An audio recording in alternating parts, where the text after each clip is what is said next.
Hey guys, Wade here. So, in July of 2020, it was announced that the Digibyte Foundation had partnered with Zpay with the goal of increasing adoption for one of the longest running blockchains in the space.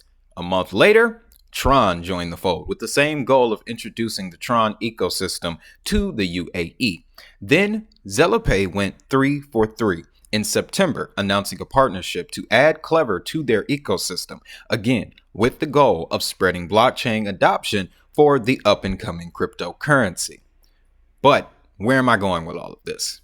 Well, Zpay is one of the largest fintech service providers in the UAE.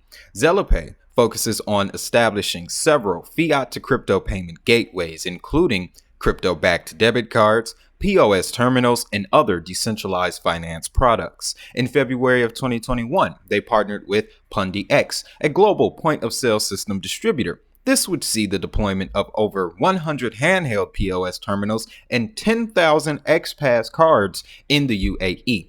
Thanks to PundiX global network, these same products are now interoperable with other XPOS devices around the world.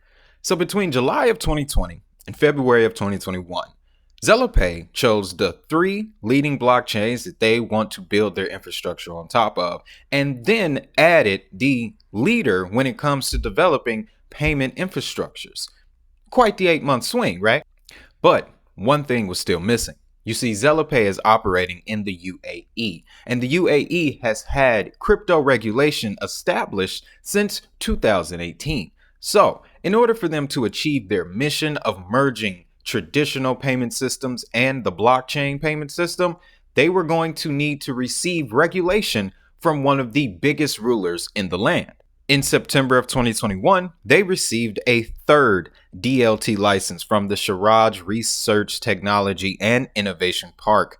This license is no small matter, as it grants Zpay some very particular access. Like I said, to operate any crypto business in the UAE, you must obtain a regulatory license. These licenses come from the DMCC, or Dubai Multi-Commodities Center. The DMCC is under the FSRA, who is the Financial Service Regulatory Authority in the region. With this license from the DMCC entitled 7229-99 Distributed Technology Services, it allows Zpay to provide ancillary solutions based on blockchain, which include tokenization, data management, interoperability, and immutable record keeping of financial transactions. Now, this license is also not easy to obtain. According to the FSRA, only certain crypto assets are allowed to obtain licensing.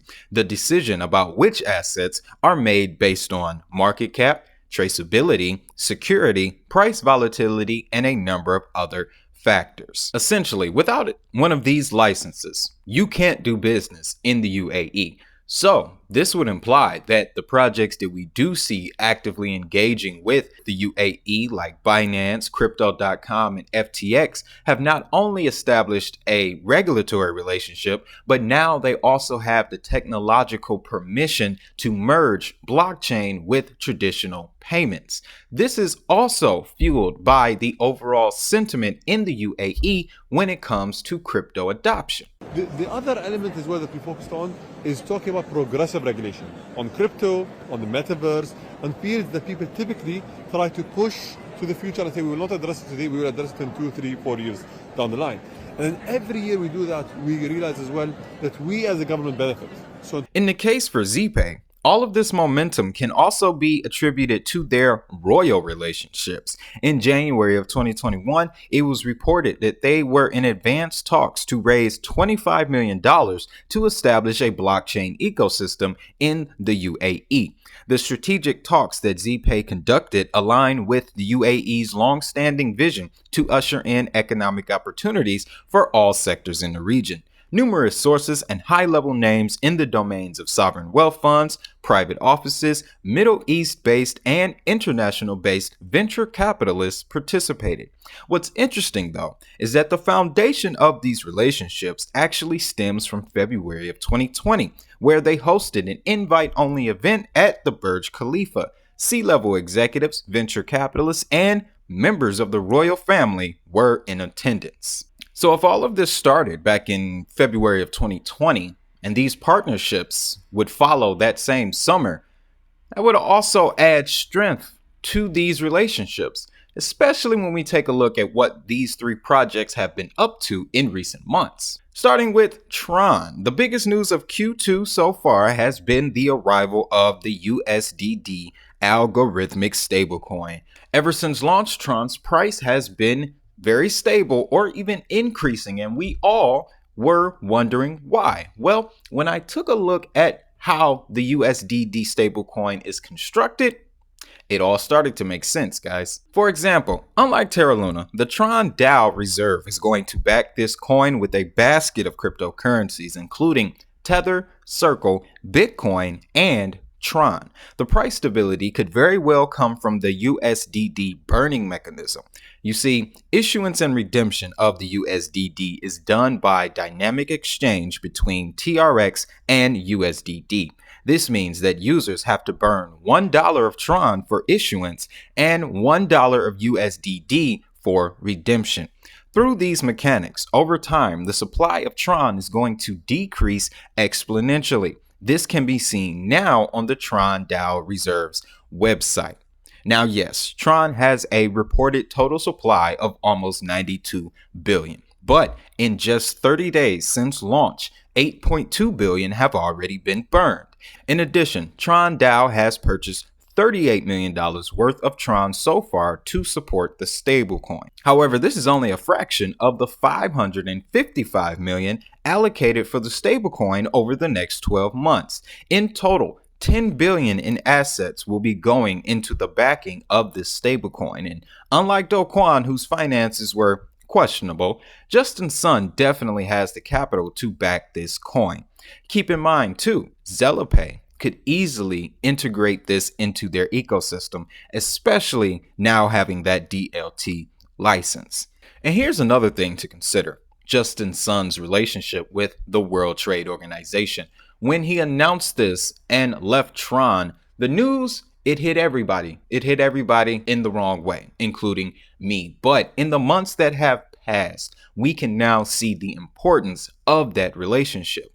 As recent as March, the World Trade Organization has come and stated that their agenda involves the reglobalization of the economy, something that we know can only be done using cryptocurrencies. And one of their ambassadors has access to a network with over 6 billion total value locked. On the subject of Digibyte, all we need to do is look at the recent May update to find what we're looking for. Number 1, Wallet.app has listed Digibyte on its exchange. This exchange, fully compliant in the EU. Number 2 is BitOasis, and this one is massive because not only is BitOasis serving the UAE, but they are also licensed. Virtual Asset Regulatory Authority, a license that during the making of this video, Crypto.com also received. But what's important here is that BitOasis is backed by some of the biggest VCs in crypto: Jump Capital, Pantera Capital, Digital Currency Group, and Alameda Research. Alameda was founded by none other than Sam Bankman-Fried. Now, number 3 is the relationship with Now Payments. This we have been aware of for a while. Recently, though, they have now allowed users to receive their salary in the form of Digibyte. However, taking into account the recent information on ISO, I had to take a second look at this Now Payments platform. One of Now Payments' strongest attributes is the ability to convert crypto into fiat and vice versa. Some may not like this next statement, but according to my understanding, Now Payments must be able to read some form of ISO codes in order to execute these functions. This could mean that Digibyte has the same ability. On top of all of this, during the midst of this stablecoin chaos, Jared Tate came out and said this. Let me answer the question about the DigiDollar. Right now, if you look at the existing stable coins out there, they're all centralized, right? There's a company that's claiming that they have X amount of dollars in a bank account, And they're the ones that are minting and issuing these stable coins, claiming that they're one-to-one back to $1. Well, here's the issue. We don't actually know that in some cases. If you create a truly decentralized stable coin that isn't dependent on a centralized company or a centralized organization, it's much more true form. You still have to create a proof of reserve when you have a stable coin. Well, how do you do that in a decentralized way? This is if you take the Digibyte blockchain, create in the core wallet, like the user would have the ability to basically say, hey, I'm going to mint 100 DigiDollars today, but in exchange for those 100 DigiDollars, I'm going to lock up $100 worth of Digibyte in my core wallet. And this is actually possible by something known as time lock verify on the blockchain. So what you would do is you'd say, hey, I want to lock up $100 worth of Digibyte. That will unlock itself in the future, basically like say 6 months or 12 months. So you don't lose the potential upside in that 12-month period of what Digibyte could do, right? But in the meantime, you could mint 100 DigiDollars worth of Digibyte in your wallet. So it's decentralized. It's not like there's a central company doing this. Anybody, simultaneously thousands of people could be doing it. So what that does is it locks up more Digibyte, but at the same time taps into that value. But in order to do this, you've got to have a conversion rate. We need that DigiDollar, sir. We need the DigiDollar. Now, astounding roadmap aside, Klever is also building its own payments infrastructure. With the Klever chain launching this summer, they also will have a hardware wallet, which is launching in November of this year.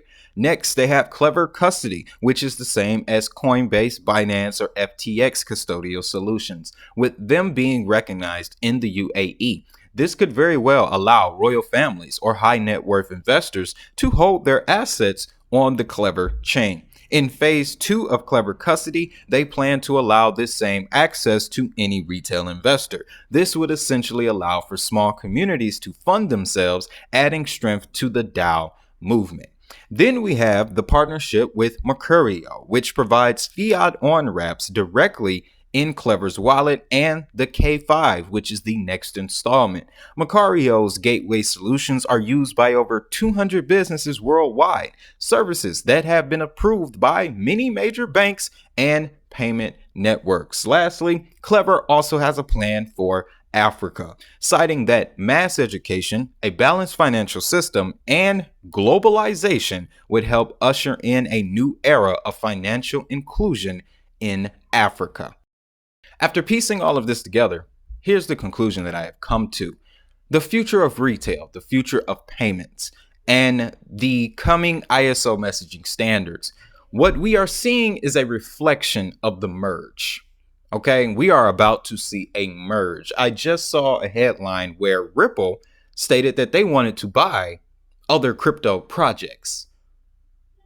And then we also see interoperability becoming a very prominent theme as well. So we have Zpay, which also has its own token, partnered with Tron, Digibyte, and Klever. Individually, Tron, Digibyte, and Klever have reach all across the planet, and now using the payment infrastructures provided by PundiX and Zpay, their ecosystems are now directly in the middle of a market that is, at time of recording, worth $3 trillion. It would explain why all of the blockchains are trying to get to the UAE, guys, and how this pertains to retail and the future of payments is what we're seeing is two different layers being built on the same time. And once the transition is finished, they're going to come together.